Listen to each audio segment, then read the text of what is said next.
Well, one thing I want to say is I spent 30 years in Hollywood making somebody else's story become real. So it's like a facade. But this, I can guarantee you, is a real story, and it really did happen to me. So my story begins back in October 24th, 1987. I was single at that time, and I was living in my apartment. And around 4 o'clock, 4:30 in the morning, I woke up, and I was absolutely drenched in sweat. And I had this dream, and I can't tell you, I usually dream, but when I dream, I don't dream vividly like this one. This was a real dream that I could never explain what was happening to me. And I started to kind of try to figure out what was going on, but it was really early in the morning. I was getting ready to go to work. And I had vertigo, I couldn't get my balance. I thought, oh my gosh, this is terrible. Went in, took a shower, got dressed, and I went to work.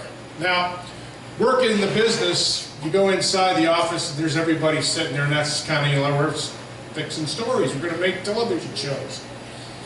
And I said, listen, guys, I got to tell you the story. I got to tell you what happened to me last night. I said, I woke up, and I had this dream. And this dream was so real that I was actually flying a fighter jet. And I said I was in the cockpit of this jet, flying it across the ocean. And I said, coming from California, the Pacific Ocean is blue. This wasn't blue, this was a green-gray colored ocean. So I said, it had to be the Atlantic Ocean. And all I could feel was the air rushing across my face, and I was working every bit as I could to keep this plane level and flying. And I was really high on the altitude, but I didn't know how to fly a plane. So I'm thinking, how am I flying this plane? And when I woke up, I was telling everybody in the office, I said, the dream was so real that I could tell you what the inside of the cockpit looked like, where every button was, where every knob was, where the throttle was, where the ailerons. I knew how to fly that, but it wasn't flying it easy. I was having a hard time. And they're all looking at me like, what? So that day at lunch, I said, I'm going to go, now remember, this is 1987, so we didn't have internet, so you couldn't go on the internet and start looking stuff up. You had to go to up to the library or to a bookstore. So I go up to a bookstore and I said, do you have any books on airplanes? They said, oh, yeah, there, aircraft, aviation over there. So I find the thing, and I looked at this book and I said, oh, this is that plane. It's called a Harrier jump jet. I didn't really know what a Harrier jump jet was, but they had a picture of the inside of the cockpit, and I go, that's the plane I'm flying right there. And I knew everything about this plane now. I'm thinking, wow, how do I know how this plane flies? This thing is brand spanking new. I mean, it's really not even introducing yet. They're just putting this out. So I take it back to the office and I said, you guys, this is the plane I was flying. And they're like, hey, enough of your story, go on with work. So that night, this was Friday. So that night I had to go to the chiropractor. So I left a little early, and the next morning I was going to get up and go visit my parents that lived about 2 hours away in this little resort community called Big Bear Lake. And so I went to my chiropractor, and I'm sitting there with my chiropractor. My chiropractor now was this little tiny lady. And she, you know, when I first met her, I thought, you're not going to be able to fix me. I mean, come on, I'm a big guy. You can't crack my back. And she's like, you shut up, get on the table. So I look at her, and so she's working. I mean, I always thought Doc Bailey was a little bit mystical, or something about her that I wasn't quite sure. But I always thought she has some kind of a mystical power about her. She might be a witch. I don't know. A witch. But she was always thinking. She was always in my head with stuff. So she works on me that day, and now I'm sitting at the table, and she has this table she can work on you. And then there was another table over there that she had my charts on, and I was looking backwards, and here was where I put my tie and stuff. So I had my back to her, and she had her back to me. And she's writing down on my charts.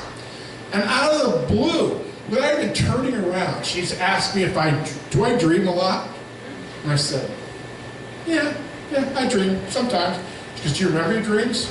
And I'm still not turning around because I put my tie on. And I said, nah. She said, did you have a dream last night about flying? And the hair on the back of my neck stood straight up. I'm like, I turned her, I said, what did you say? And she says, did you have a dream about flying last night? And I said, yes. And I went into the whole thing about it. She just was looking at me like, yeah, sure. Finally, she said, well, keep your eyes open, because something happened last night. And I said, what do you mean? She goes, do you believe in astral projecting? I said, what's that? She goes, out-of-body experience? I said, no. She says, well, you did. I said, how did you know? And she goes, just telling you, keep your eyes and ears open. So I went, that night, went home, went out to dinner with some friends, got up the next morning really early, drove up to Big Bear to visit my folks. Now I get there, figure I'm going to get there about 8 o'clock, so it's about a 2-hour drive, so I leave at 6. So 8 o'clock I pull into the house, and Mom sees me coming, so she's in the kitchen, she's got breakfast going, and there's my dad. Now my dad, he's this big grizzly guy. He was a LAPD officer for 30 years. He was a B-17 pilot during World War II. Very grizzly, very tough. Nothing surprised or shocked my dad. So here I'm sitting there with telling my story, and my mom's got her back to me. She goes, oh yeah, great, honey, sure, go ahead. That's great. What do you want to hear? Do you want to move her easy? I'm like, Mom, I'm telling the story. Dad's sitting in this, he was sitting down on the couch, and he's reading this newspaper. And I'm thinking, he's got to listen to me. So all of a sudden, my dad looks at me, and all of a sudden he says, son, what did you say? And I said, I had this dream about flying. Dad was flying this plane. He goes, all of a sudden, I just hear this stop. My dad goes, holy shit. And I said, what? He goes, he's sitting there reading the newspaper. He goes, what was this all about? I said, it was a jet, Dad, a thing. I call it a jump jet. He says, let me just tell you what I'm reading right here in the Los Angeles Times.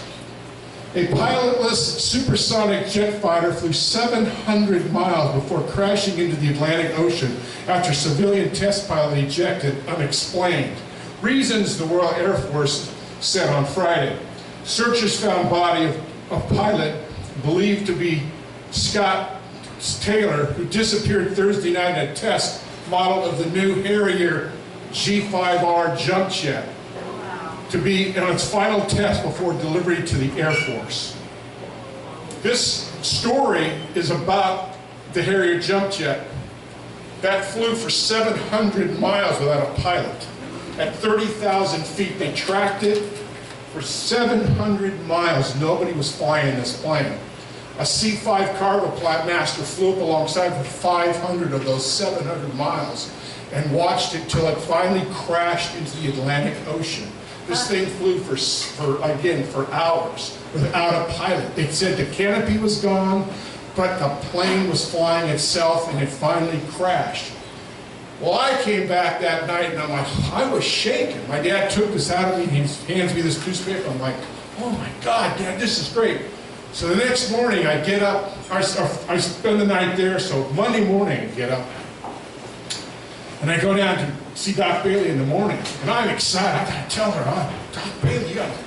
And I pull out this article, and I hand it to her, and I said, look at this, can you believe this story? I said, and she just looks at it like this, and she throws it on the table, she says, see, I told you something. That was it. And from that point on, I can never explain what that whole thing was. But as far as I was concerned, and as far as Doc Bailey was concerned, I was the one flying that plane. How I got there, I do not know. But that's my story, and it's real.